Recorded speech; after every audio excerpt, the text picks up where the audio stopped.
Que no falte entre ustedes la sal. Vivan en paz uno con otros. Palabra del Señor. Gloria a ti, Señor Jesús. Nos sentamos.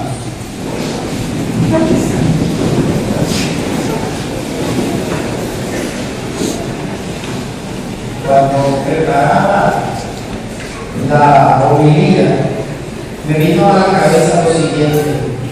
A lo mejor las personas cuando escuchen la lectura pensarán que son lecturas especiales que se sacaron para este día. Pero no, son las lecturas que tocan. No son lecturas especiales, sino las que tocan.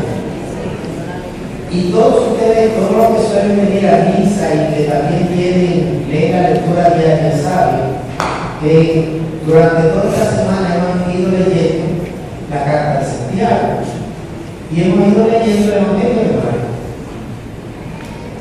Para nosotros entender la carta de Santiago, para los que no conocen mucho, es una carta escrita para comunidades cristianas ya maduras, avanzadas. Probablemente sea el último escrito que se hizo en la Biblia. Se fecha que es posible que sea de mediados del siglo II, entre 150 a 160 por esa fecha, porque ya supone que existe una iglesia organizada. En esa carta hay una serie de orientaciones para la convivencia de las personas en la comunidad y en la sociedad. En la partecita que hemos leído hoy, para poder entenderla correctamente, nosotros necesitamos conocer algunos elementos fundamentales del pensamiento de aquel tiempo, sobre todo el pensamiento religioso. Para el año, los siglos I y II, la mayoría de las personas cristianas, discípulas de Jesucristo, eran de origen judío, aunque algunas de ellas nunca habían pisado Israel, ni Jerusalén, ni nada de eso, porque sus padres habían más de 100 años habían salido sus antepasados de Jerusalén, pero los judíos conservaban, como todavía nosotros vemos, conservan sus tradiciones con mucha fuerza, siguiendo las orientaciones que le dio el profeta Jeremías durante las deportaciones del siglo VI a.C. en Jerusalén. Estas personas, las primeras cristianas, con esa cultura judía que tenían, muchos de ellos retumbaban en su corazón y en su cabeza una enseñanza que había habido a lo largo de muchos cientos de años en el pueblo de Israel. En el pueblo de Israel se pensaba que Dios le pagaba al ser humano aquí en la tierra su bondad o su maldad. Ellos no creyeron nunca en la vida eterna, en la resurrección. La resurrección es una predicación que se consolida con Jesucristo. ¿Qué decían ellos? Que si tú eras bueno, Dios te daba mucha riqueza, muchos hijos, salud y larga vida. Si usted se da cuenta, en el fondo, el primer elemento es que domina todo. Si tú tienes mucho dinero, un hombre tiene mucho dinero, puede tener varias mujeres y tener muchos hijos. Pero mucho dinero le permite también tener una buena alimentación, un nivel de vida más alto y puede durar mucho más que los otros. Y decían que si tú no tenías dinero, eras pobre, o no tenías hijos, o te morías joven, que era malo, Dios te castigaba.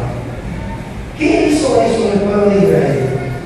Que mucha gente sintiera el afán de dinero, amontonar riqueza.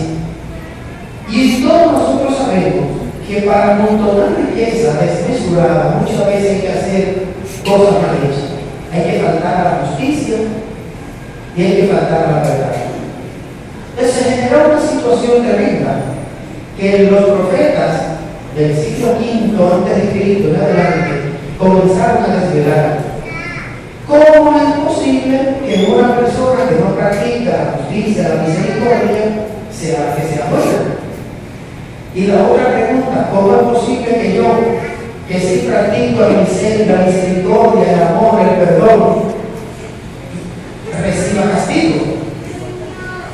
En los salmos a veces aparece la siguiente expresión: salmistas que se preguntan, ¿este es un ¿Por qué?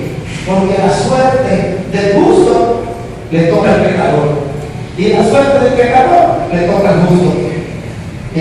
Porque si las cosas son así, entonces ¿por qué andamos al revés? Desde el siglo V antes de Cristo en adelante comenzaron a aparecer personas que trataron de clarificar eso. Por ejemplo, un libro muy interesante, el libro de Job, realmente trata de clarificar esa situación. El libro de Eclesiastes, un libro de Proverbios, también trata de explicar eso. Pero es el pensamiento cristiano a la luz de Jesucristo que muchas de estas cosas se clarifican. Y la carta de Santiago lo plantea claro. Dice, mire, no es verdad que buscando y almacenando riqueza usted va a tener una vida feliz. No es verdad que ese es el camino de Dios. El camino de Dios es la práctica de la misericordia, la práctica de la verdad y la práctica de la justicia. Ese es el camino de Dios. Todo eso que nosotros hemos leído hoy, eso justamente es lo que quiere comunicar. El camino de Dios no se puede construir sin la justicia, no se puede construir sin la fraternidad. Es lo que nos lleva a la paz, es lo que nos lleva al verdadero progreso. El Evangelio que también hemos leído, ustedes ven que va por esa misma línea, tratando de ayudarnos a entender eso. Y miren, les decía que es coincidencial, porque hoy nosotros hacemos una misa de acción de gracias por la patria y por sus autoridades. La oración primera que yo hacía, pedíamos a Dios que nos ayude a vivir en concordia y en justicia. ¿Para qué? Para que podamos tener paz y tener prosperidad. Una nación, para tener paz y tener prosperidad, necesita aprender a vivir en concordia y en justicia. ¿Por qué razón? ¿Qué significa la concordia? Concordis, en latín, con un mismo corazón, con un mismo sentir. Dicho en nuestro lenguaje de hoy, para poder tener paz y progreso necesitamos tener unos ideales comunes, un proyecto común. La palabra concordia se refiere justamente a eso, a un proyecto común, a unos sentimientos comunes, a unos ideales comunes. Recuerden que la mentalidad del mundo greco-judío, esa mentalidad que aparece plasmada en el Nuevo Testamento, en el corazón es donde está el centro de las decisiones del ser humano. Para nosotros, el centro de las decisiones del ser humano está en el cerebro, el pensamiento reside en el cerebro y los sentimientos residen en el corazón. Para ellos, los pensamientos residen en el corazón y los sentimientos residen en el bajo vientre, en los intestinos, fundamentalmente. Por eso, cuando nosotros hemos escrito de la cultura judía, de toda la cultura antigua del Mediterráneo, vamos a ver que cuando se refieren a ideales, van al corazón. El corazón es el centro de la decisión. Sentir, pensar, actuar como tener un solo corazón es tener un ideal común. Uno de los elementos fundamentales para construir una nación. Una nación no se puede construir si no hay ideales comunes. Y podríamos decir, entonces todo el mundo tenemos que pensar igual, en esos ideales comunes. El hecho de que todos queramos una nación, una ciudad en paz, en armonía, ese es un ideal común. Cuando un grupo de personas tiene una misma meta, un mismo ideal, pueden sentarse a la mesa y dialogar y seguro que llegan a un acuerdo. Y seguro que llegan a un plan de trabajo en concreto. Ahora, cuando no tenemos un ideal común, ahí vienen nuestros grandes problemas. Porque cada uno está enfocado en una dirección muy diferente. Y ahí se comienzan a gestar las grandes dificultades. Si no hay un ideal común, y ese ideal común está marcado por la justicia, entonces no es posible ni la paz, ni es posible el progreso. Porque todos nosotros sabemos que donde hay injusticia, no hay paz de ninguna manera. Y la justicia en nuestro mundo moderno se traduce en igualdad de oportunidades, equidad, igualdad de oportunidades. Es un error pensar que la justicia consiste en coger lo que hay y darle a todo el mundo exactamente igual lo mismo. No, porque eso no promueve el desarrollo humano. Consiste en crear las condiciones para que podamos todo el mundo tener las mismas oportunidades. Y si se crea alguna diferencia, sea fruto de su trabajo, de su empeño y de su afán. Pero no porque usted no tuvo la oportunidad de documentarse, de estudiar, de tener servicio público, todas las mismas oportunidades. Y miren, algunos de ustedes me han oído decir que justamente este es el puntito que le faltaría a nosotros los que estamos aquí en Villa, que de alguna manera Dios ha puesto en nuestras manos un trocito de su pueblo, nos ha dado un espacio para construir la paz y la prosperidad. Tenemos que darnos cuenta que hay que fijarse en un ideal común. Y ese es el puntito que a nosotros nos falta. Muchas de nuestras divisiones y problemas están en que nosotros no estamos enfocados hacia un ideal común. ¿Y saben por qué? Porque a nosotros nos hace falta hacer conciencia de que en un pueblo hay realidades que nos afectan a todos, en bien y en mal. Y nos hace falta darnos cuenta que tenemos que buscar el bien común, el bien de todos. Ustedes han oído, seguro, sobre la carta pastoral que sacaron los obispos para ahora, en ocasión de este año, sobre la política. Es una carta dirigida fundamentalmente a los cristianos, pero también a la gente de buena voluntad. Les he dicho a las personas aquí que la vamos a estudiar porque nos va a ayudar a mejorar nuestra capacitación y formación cristiana. En la carta los obispos nos dicen: la política hay que entenderla como la entendió Duarte, como la búsqueda del buen común.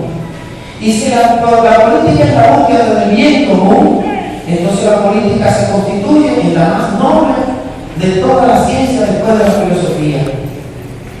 Es curioso que pensadores ya desde antiguo, como Sócrates, la ubicaba la política dentro de la ciencia más noble que podía construir el ser humano. Para Sócrates, y después si siguen todos sus seguidores, Platón, Aristóteles, la más noble de toda la ciencia es la filosofía. Pero después voy a hacer una gradación: la política, la ética, la estética, la poética y la retórica. Es la ciencia más noble. Y para ello eran las ciencias que constituían la naturaleza humana. Las ciencias prácticas, la física, la técnica, en la mentalidad de esos grandes pensadores era el propio de Platón. Las ciencias propias del ser humano eran las ciencias teóricas, como yo llamaba. ¿Por qué estos pensadores ponen la política después de la filosofía como la segunda gran ciencia humana? Porque justamente la política es la que nos permite a nosotros llegar a ideales comunes, acuerdos comunes y buscar el bien común. Miren, mientras nosotros aquí no tengamos esa conciencia, que es el bien de todos, y seamos capaces de estar dispuestos a lo que estamos enfrente de las cosas, sufrir un poquito nosotros, para que se busque el bien común, nosotros no vamos a poder echar adelante. No vamos a poder echar adelante. ¿Por qué? Porque si nosotros no nos centramos en lo que nos va a ayudar a todos, el mal nos va a volver a todos. No se vaya nadie a creer, no nos vayamos ninguno de nosotros a creer que el mal que estamos sembrando en Villa, excluyendo gente, dejando gente fuera de las oportunidades de desarrollo, no nos va a arrojar a nosotros, sí nos va a arrojar. No promoviendo la oportunidad de educación, no promoviendo valores sanos. Hay algo que lamentablemente yo lo tengo que decir, porque es una cosa que a mí me resulta que no me cabe en la cabeza. Y lo digo porque se lo digo a muchísima gente. A mí no me cabe en la cabeza cómo es posible que Villa en estos tiempos siga manteniendo esta estructura de bares y de cosas en el centro del pueblo, donde tiene la Asociación de Estudiantes Universitarios. Mire el triste espectáculo. Unos jóvenes queriendo leer sobre la independencia, sobre la historia dominicana. Y una bulla, un escándalo al lado diciendo las palabras de vulgaridad. Oye, ¿qué es esto? ¿Y cómo queremos nosotros defender nuestra nacionalidad? ¿Cómo queremos nosotros que los jóvenes conozcan nuestra historia, conozcan sobre las grandes batallas, nuestra liberación, quiénes fueron nuestros personajes? Nosotros veíamos en televisión algo que me daba pena, me dio ganas casi de llorar, preguntándole a unos jóvenes universitarios el 25 de febrero que qué se celebraba. Yo no sé. Y lo más grande es que el único que supo el nacimiento de Ramón Matías Mella, un héroe de la guerra de abril, del premio de la guerra de abril, con eso salió. Pero nosotros nos reímos, pero la culpa de nosotros. La culpa de nosotros. Y yo digo nosotros porque a lo mejor también me toca a mí de la cita. Durante toda mi vida yo he sido profesor de todos los niveles de bachillerato, de universidades públicas. No solamente dentro de la iglesia, sino en la escuela pública y en la base. Y a lo mejor no he hecho lo suficiente. A lo mejor en la parroquia donde he estado, no he logrado transmitir la conciencia necesaria para que la gente se dé cuenta de la importancia que tiene conocer la historia, conocer nuestra nacionalidad. Nosotros no podemos quejarnos de lo que pueda venir del otro lado de la frontera, de lo que sea, porque ese no es el problema que nosotros tenemos. El problema que nosotros tenemos es que no estamos sembrando la dominicanidad en las nuevas generaciones, porque a veces estamos haciendo igualito de lo que le reprochaba Santiago a los cristianos, que le dice: ¿ustedes creen que por almacenar cuarto y por andar detrás del cuarto y de fama y de cosas van a echar adelante? Así no echa adelante el país. Así no echa adelante el país. Nosotros tenemos que ponernos de acuerdo aquí en Villa y ver que tenemos que echar adelante una serie de elementos fundamentales. Aquí hay que reeducar el pueblo. Aquí hay que preparar las estructuras de Villa para el desarrollo industrial. Villa tiene oportunidad para el desarrollo industrial. Yo no sé cómo ustedes lo ven. Villa tiene un aeropuerto a una hora aquí en el Cibao, hora y media. Tiene otro allá a la vuelta de la esquina. Con esta autopista de circunvalación de Santo Domingo va a tener los dos principales puertos del país a tiro de giro. Y no necesita crear carretera, ya la tiene. No necesita crear nada. Lo que necesita es crear las condiciones para que el capital privado invierta. Y el capital privado no va a invertir si tiene que traer empleados de otro sitio. Si nosotros no somos capaces de darnos cuenta que lo que hay que promover aquí no es el robo, ni la música esa que dice cómo se llama ahora, es la educación. Para las fiestas patronales, esto es un sacerdote de Villa, el padre Julián, que así hizo planteamiento. Y yo pensaba que a estas horas algunas personas van a estar pensando un poquito en eso. Recuerdo que él decía: Villa no puede seguir siendo robo y bachata.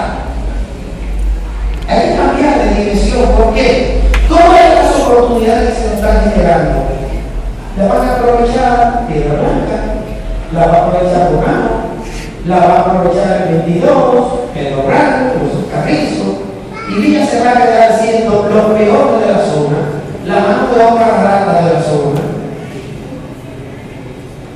Nosotros tenemos una oportunidad de oro en el desarrollo del turismo ecológico, pero en estas condiciones no vamos a aprovechar. Yo quisiera saber si ustedes han visto alguna gente de estas que venga a recrearse aquí en Villa, esos que tienen casa por ahí. Algún día aparecerá uno, pero aquí no hay donde ellos están, de dónde venir. Si necesitan comer, se van a Bonao, se van a la capital. Pero aquí no van a venir porque no hay. Entonces nosotros tenemos que pensar en eso. A nosotros nos faltan esos ideales comunes. A Villa le hace falta, y se lo he dicho varias veces, un plan estratégico de desarrollo que no esté marcado ni por la política, ni por el interés de este, ni por el interés del otro, sino marcado por el bien común. Ya yo me conozco gran parte de las montañas de Villa, y yo me pregunto, ¿cómo es posible que Rancho Arriba haya desarrollado una industria agrícola en torno a la producción de cultivos controlados? En Ocoa y muchas otras zonas. Y Villa no. Si Villa está a la vuelta de la esquina, si tiene condiciones para eso, tiene más agua que Ocoa y más fácil acceso. Nos tenemos una riqueza como no la tiene en ninguna zona. De toda la provincia de San Cristóbal es la zona más rica que hay. Ahora, ¿qué nos hace falta? Nos hace falta pensar en el bien común, en el bien de todos. Y así es que podemos construir una nación. Una ciudad, un pueblo no se construye, sino hay concordia y justicia. Y para que haya concordia y haya justicia, tenemos que tener ideales comunes. Y esos ideales comunes tienen que estar marcados por la equidad, la igualdad de oportunidades para todos, para que todos podamos tener desarrollo. Miren, yo preveo algo. Si nosotros no aprovechamos estos tiempos y comenzamos a dar los pasos en la dirección correcta, Villa se va a convertir en un lugar muy difícil de vivir. Miren cómo nosotros tenemos ya una generación que va subiendo, de muchachos sin ningún tipo de criterio de educación de droga ni nada, marcado por la droga, marcado por ese sentido, le da lo mismo con un cuchillo enfrentarse a un policía con un revólver en la mano. ¿Por qué? Porque han crecido vacío, sin criterio, sin nada. Y eso nos va a afectar a todos. Y no es verdad que la delincuencia, que todos estos problemas se resuelven con la represión. Eso es necesario. Pero si no hay educación, si no cambiamos de dirección en mira a crear fuentes de empleo, a buscar espacio, después no nos quejemos, porque vamos a cosechar lo que estamos sembrando, no vamos a cosechar otra cosa. En este año en que nosotros celebramos 170 años y que nos abocamos ya prácticamente al bicentenario, nosotros tenemos que pensar en esto. El bicentenario de la fundación de la República no nos puede encontrar con los mismos problemas que teníamos cuando se fundó la República, con la misma falta de entender que necesitamos proyectos comunes para poder echar adelante. Pidamos a Dios nuestro Padre que derrame su espíritu sobre cada uno de nosotros y nos dé la fuerza, el valor para buscar espacios de desarrollo, aunque nosotros tengamos que sufrir un poco, suframos incomprensión, que ese es el verdadero camino para la construcción de una ciudad, de una nación que progrese y que viva en paz.